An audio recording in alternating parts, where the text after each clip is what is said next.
बिस्मिल्लाहिर्रहमानिर्रहीम। मैं हूं डॉक्टर मोहम्मद सदीक और मेरे चैनल का नाम है इकोनॉमिक्स। आज की वीडियो माइक्रो इकोनॉमिक्स की है और टाइटल है derivation of demand curve from total utility curve. Coordinated utility approach से डिमांड कर्व कैसे ड्राइव होता है, ये आज का हमारा टॉपिक है। बड़ा इंटरेस्टिंग टॉपिक है।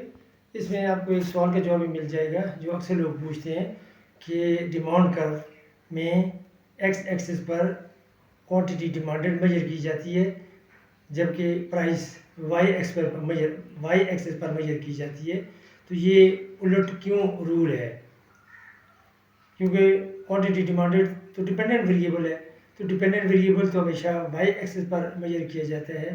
तो इसका जवाब भी आपको इस वीडियो में के बाद मिल जाएगा। आप जानते हैं कि law of diminishing margin utility state करते हैं कि टोटल यूटिलिटी इंक्रीज करती है डिमिनिशिंग रेट से, जबकि मार्जिन यूटिलिटी जो कि रिजल्ट है टोटल यूटिलिटी का, उससे हम ड्राइव करते हैं, वो हर अगले यूनिट के साथ कम होती चली जाती है। तो हम टोटल यूटिलिटी कर्व से मार्जिन यूटिलिटी पहले कर्व ड्राइव करते हैं और फिर उसके बाद मार्जिन यूटिलिटी चूँकि प्राइस के इक्वल होती है उसको इक्वेट करके डिमांड कर्व डिराइव कर लेते हैं। यहाँ आप देखिए, ये टोटल यूटिलिटी है वाई एक्सिस के साथ और एक्स एक्सिस के साथ यूनिट ऑफ कमोडिटी है, मैं इसको एक्स कह देता हूँ, यानी ये डिमांड भी है। यहाँ पर पहले पॉइंट क्या कि हम डिमांड को यहाँ एक्स एक्सिस के साथ मेजर करते हैं क्योंकि ये इनडिपेंडेंट है, जबकि टोटल यूटिलिटी डिपेंडेंट है। So total utility is a function of demand इसमें, और यहाँ से हम मार्जिन यूटिलिटी ऑफ एक्स और ये यूनिट ऑफ एक्स भी, जैसा कि मैं जिक्र कर चुका हूँ कि total utility is increasing at diminishing rate. हमें कैसे पता चलता है कि it is increasing at diminishing rate? कि हम हर एक पॉइंट पर टेंजेंट लेते हैं, हर एक पॉइंट टेंजेंट लेते हैं। देखिए इस पॉइंट पर, इस पॉइंट पर, हर एक पॉइंट पर जब हम टेंजेंट लेते हैं तो ये टेंजेंट, और जब टेंजेंट को हम मेजर करते हैं तो हमारे पास जो वैल्यू होती है वो असल में मार्जिन यूटिलिटी होती है। मैं पहले जिक्र कर चुका हूँ कि परपेंडिकुलर डिवाइड बाई बेस, ये परपेंडिकुलर मैं सपोज कर लेता हूँ कि ये 1 2 3 4 5,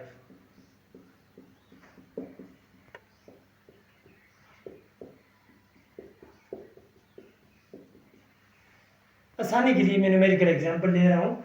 तो इस पॉइंट पर अगर आप देखिए, इस पॉइंट पर ऑलमोस्ट 15 है और 2 यूनिट 2 से भी कम होगा। क्यों कम होगा? क्योंकि ये ओरिजिन से थोड़ा सा टेंजेंट यहाँ पर आकर गिरता है।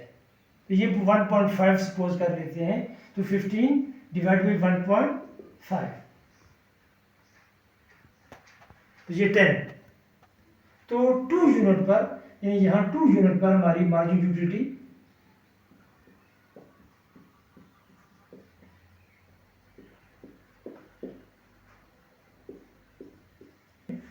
2 में मेजर कर लेते हैं 2 के गैप से। सो 2 यूनिट पर हमारी टोटल यूटिलिटी, मार्जिन यूटिलिटी जो है वो 10 है। इसी तरह 3 पर आप देखिए, तो 3 पर यहाँ से परपेंडिकुलर, यानी यहाँ पर टेंजेंट आप ड्रा करेंगे और फिर परपेंडिकुलर डिवाइड बाई बेस।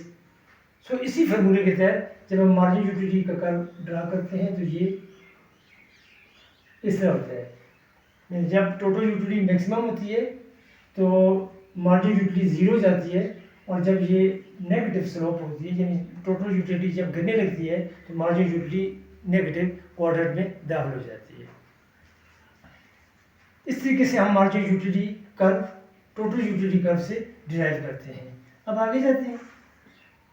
ये मार्जिन यूटिलिटी ऑफ एक्स है, यहाँ पर एक्स हम मेजर कर रहे हैं जो कि डिमांड है। एक दफ़ा फिर मैं यहाँ पर ये मार्जिन यूटिलिटी कर्व है। अब चूंकि आप जानते हैं कि margin utility equal to price X की, ये इक्विलिब्रियम कंडीशन होती है law of diminishing margin utility में, कि margin utility of X is equal to price of that commodity. तो अगर यहाँ पर मार्जिन यूटिलिटी 1 है तो यहाँ पर प्राइस 1 होगी, और ये कितने यूनिट है? सपोज करते हैं जो भी यूनिट है x1, x1 पर हमारी P1 है। इसी तरह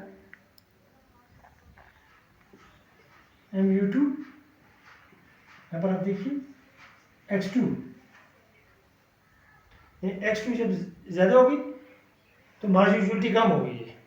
तो जो जो हमारे पास X की यूनिट ज़्यादा होती चली जाएंगी, मार्जिन यूटिलिटी कम होती चली जाएगी, तो उस चीज़ को खरीदने के लिए हम प्राइस को भी कम कर देंगे। ये X2 है, यहाँ पर ये X1, ये X2। हम सिर्फ 2 पॉइंट ले लेता हूँ, 3 भी ले सकते हैं, 4 भी ले सकते हैं। जब इनको हम कनेक्ट करेंगे तो हमारे पास ये डिमांड कर्व आ जाएगी, जो कि नेगेटिव स्लोप है।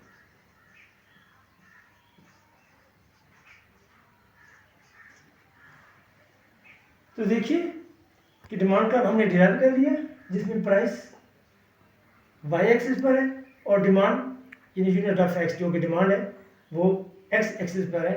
तो ये नेगेटिव स्लोप डिमांड कर्व है, जो कि टिपिकल डिमांड कर्व है। तो इस क्वेश्चन का आंसर भी हमें मिल गया कि क्यों हम डिमांड को एक्स एक्सिस पर मेजर करते हैं। इसकी वजह ये होती है कि हम यहाँ demand curve total utility curve से डिराइव करते हैं, और टोटल यूटिलिटी कर्व में टोटल यूटिलिटी डिपेंडेंट होती है, और डिमांड यानी यूनिट ऑफ एक्स जो कंज्यूमर करते हैं कंज्यूमर, वो इंडिपेंडेंट वेरिएबल होते हैं। Thank you.